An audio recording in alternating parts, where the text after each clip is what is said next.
na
kanyang pinaghaharian kasama ng Espiritu Santo magpa sa walang hanggan.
Musika na tayo.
Sumainyo ang Panginoon at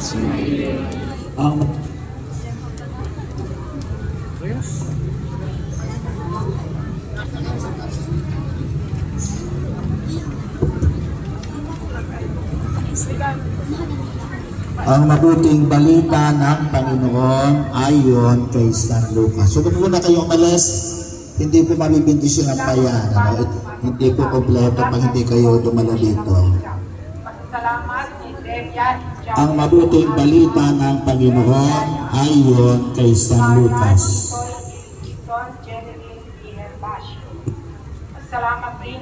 Noong panahon yun, nagpauna si Jesus patungong Jerusalem. Nang malapit na siya sa Bethphage at Betania, sa bundok na kumutawaging bundok ng Olibo, pinauna niya ang dalawang alagad. Sinabi niya sa kanila, pumunta kayo sa susunod na nayon. Sa pagpasok doon, matatagpuan ninyo ang isang bisirong asno nakatali hindi pa ito nasasakyan ni naman. Kalagay ninyo at dalhin dito.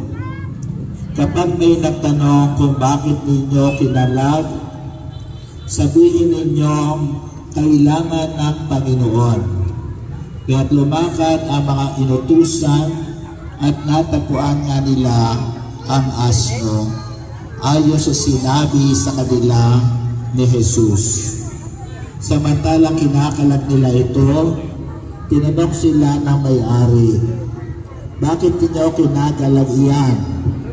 Kailangan ito ng Panginoon, tugon nila. Dinala nila kay Jesus ang asno at matapos isapin sa likod nito ang kanyang mga balabal, siya pinasakay nito. Nagpatuloy si Jesus sa kanyang paglalakbay at sa kanyang daraanan na may inilatag ng mga tao ang kanilang mga balabal. Nang malapit na siya palusong sa libis na bundok ng mga olibo, nagsigawan sa galak ang buong pangkat ng mga alagad at malakas na nagpuri sa Diyos dahil sa kababalaghang nasaksihan nila. Ang wika nila, purihin ang hangin na dumarating sa ngalan ng Panginoon, kapayapaan sa langit, purihin ang Diyos. Sinabi sa kanya ng ilan, Pariseyong kasama ng karamihan, Guro, sawinin mo nga ang iyong mga alagad. Sumagot siya, sinabi ko sa inyo, kapag tumahimik sila, ang mga bato ang sisigaw. Ang mabuting balita ng Panginoon. Kay Kristo, Hari Mesyas, sumalubong na may galak ang mga musmos na anak, may dalang mga palaspas o sanay awit ng lahat. Nang sa lahat ay mahayag na dumating ang Mesyas, sinalubong siya tinanggap, may dalang mga palaspas o sana sa lahat. Dito na po nagsisimula ang misa at diretso na po ang prosesyon papunta sa altar. Bigyan po lang natin daan ito po na sasama sa mga prosesyon. Salamat po.